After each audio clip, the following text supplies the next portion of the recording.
And when our group came, we could take them clear into target and pick them back up on the other side. So, of course, there were only a handful of us initially, and but we were able to help them a little bit. Later, of course, 51s were all over the place. We used to watch them in prison camp, and when they'd go over, and it looked like each bomber had their own 51 escort with them.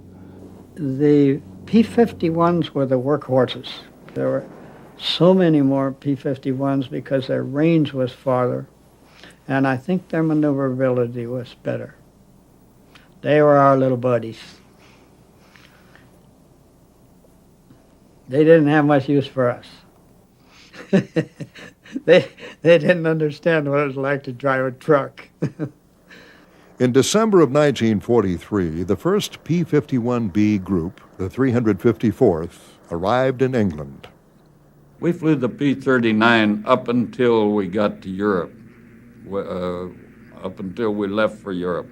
We had no idea what we were going to fly when we landed. They cut orders sending Jack Bradley and Bob Stevens and myself to an English base to check out a new airplane. When we got back, they were already bringing P-51s in, B model, and so we were off and running in P-51. New to combat, the 354th promptly received an education at the hands of the Luftwaffe. We learned that combat is not really fun sport. On the first mission, my first mission was about 3 hours, and the weather was terrible. We were in danger of mid-air collision with each other. I saw no enemy aircraft, but one did come in and shot one plane down. We lost a plane and a pilot on our very first mission, on the first mission I flew. It was the second mission the group flew. And so I found out that this is serious. Pete Quezada was our commanding general, head of 9th Fighter Command at that time. Pete came in and talked to us, and I remember him saying, "Now, you are in a very serious business. Not all of you will live to get home." With their new weapon, however, the Pioneer Mustangs did not take long to score. On December 13, 1943, a pilot from the group's 355th Fighter Squadron shot down an Me-110 over Kiel, Germany. It would be the first of 700 kills, but the price of victory was high. We went overseas with about 75 pilots in the group, maybe 80 counting pilots in group and so forth. And we lost 220, and you got to stop to think that we're the #1 scoring group in the war, that we had more victories per loss than any other group, and yet we lose over double our numbers in the 2.5 years we were in combat, 2 years we were in combat.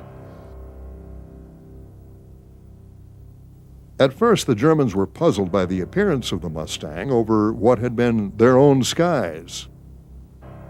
Luftwaffe pilots frequently mistook the 51 for an Me-109. That led to some strange episodes in the air.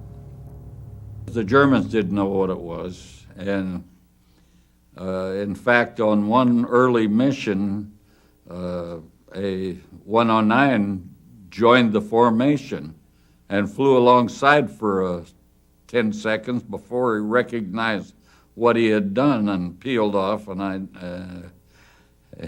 headed away. I don't remember whether somebody got him or not. Indeed, the P-51 resembled the Me-109's profile so closely that even American aviators were fooled on occasion.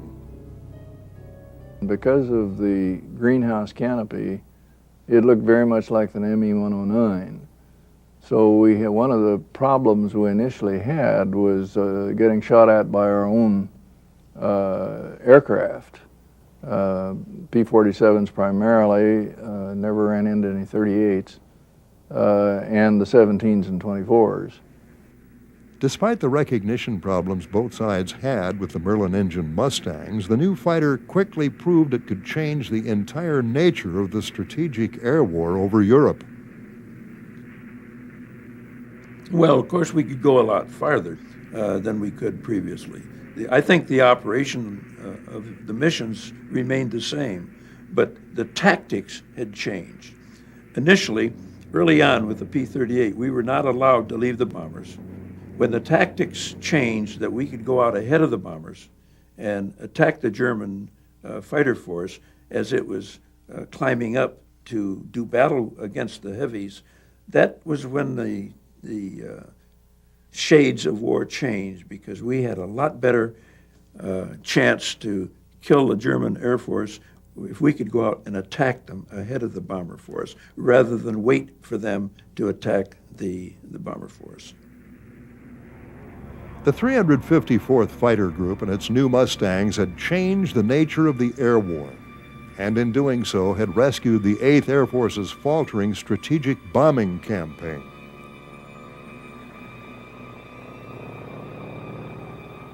Now it became absolutely essential to get as many P-51s to England as possible. Only then could the Luftwaffe be driven from Europe's skies.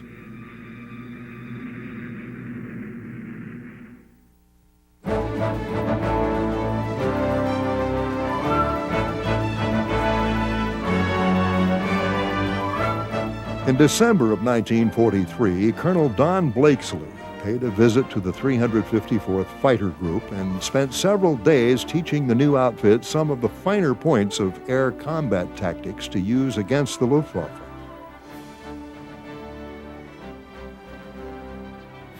He led our mission 3 times, and he obviously liked what he found with the P-51, because he went back and pulled strings until the 4th group got him. So he liked it, no question. Blakesley, after flying with the 354th, fell in love with the Mustang. So he went to the CO of the 8th Fighter Command, General Ike Kepner, and begged Kepner for Mustangs for the 4th Fighter Group. Kepner agreed to let his group convert, provided that they get in the air and fly combat as quickly as possible.